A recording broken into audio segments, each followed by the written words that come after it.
Hello friends, কেমন আছো তোমরা সবাই? সবাইকে জানাই শুভ দোলযাত্রার শুভেচ্ছা ও ভালোবাসা। আমি, আমার ভাই, আমার হাজবেন্ড আর আমার মেয়ে এই চারজন মিলে আমরা কাল রাতে হোলিকা দহন দেখতে চলে গেছিলাম।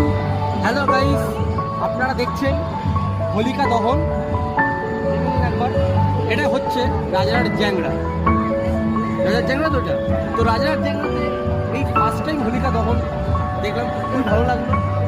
আপনারাও দেখুন, আনন্দ করুন, আর সবাইকে জানাই হ্যাপি হোলি।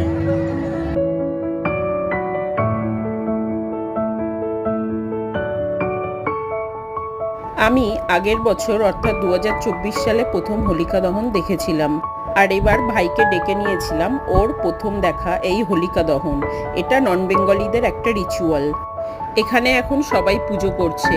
এরপর এখানে যে এই যে আগুন দিয়ে দেওয়া হলো, এটা যখন ধরে যাবে, ধরে প্রায় জ্বলতে থাকবে, তখন এর মধ্যে থেকে গরম ঘুঁটের ছাইটা নিয়ে ওরা সেই ছাইতে পাঁপড় ভেজে সবাই খাচ্ছে। এই রিচুয়ালটা দেখে বেশ আমার কাছে আশ্চর্য মনে হলো, কিন্তু বেশ ভালো লাগছিল। ওরা মন থেকে এই জিনিসটা করছিল।